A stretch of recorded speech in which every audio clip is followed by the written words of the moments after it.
The discovery of a collection of jailhouse ledgers is giving Milwaukee historians a revealing look into this community's past in terms of crime and punishment.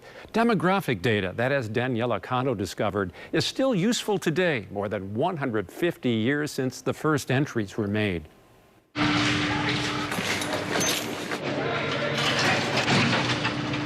This is over 100 years of history from Milwaukee County that has been resurrected from the dead, right? We were told that these no longer existed, and the lore has been that they were thrown out during one of the construction phases. David Rugaber has been working at the Milwaukee County Community Reintegration Center for 25 years. Formerly known as the House of Correction, the incarceration facility offers resources to inmates who may be given a second chance. That could be housing, that could be education. If they have a drug addiction, we have a medical assisted treatment program. And everybody who walks into the CRC and is in custody over here has access to tools that will make them better when they are released. Back in 2009, when Rugaber was a lieutenant, he says he came across some old books, but didn't give them much thought at the time. Periodically, some old ledgers would appear, didn't know where they came from, did not know where they were stored, and then they would disappear. Since becoming assistant superintendent at the CRC, he's made it a mission to find them again.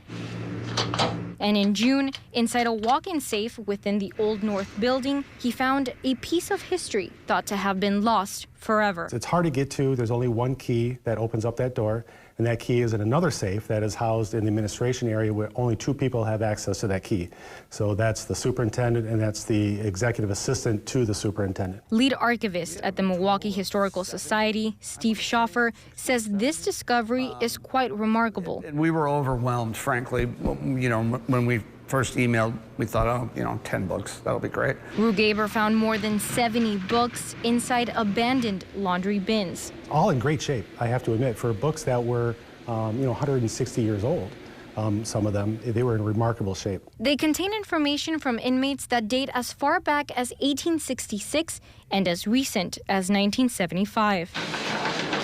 Michael Barrera is Schoffer's assistant archivist who's helping digitize every single handwritten page. To me, the demographic information is fascinating. So on the one hand, you have intake registers, you have lists of individual people that are really useful for genealogists, people working on family history. He says these books will also help fill a gap in some of the county records. Offenses by type, offenders by age, by religion, by occupation. That sort of data is really interesting.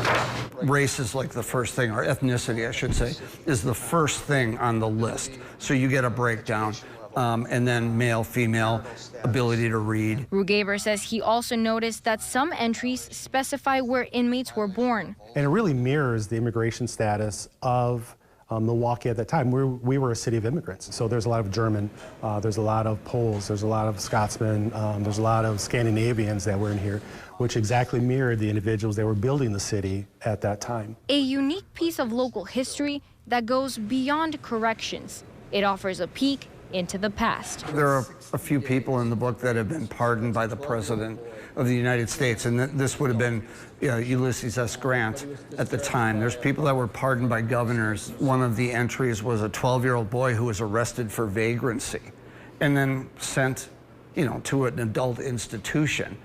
He was pardoned by the governor. Schoffer says some crimes aren't even recognizable anymore, like homelessness and begging. But others have stayed the same throughout the course of our history. A lot of the things are still the same. It's the same old thing. It's larceny, it's prostitution, it's murder, it's theft.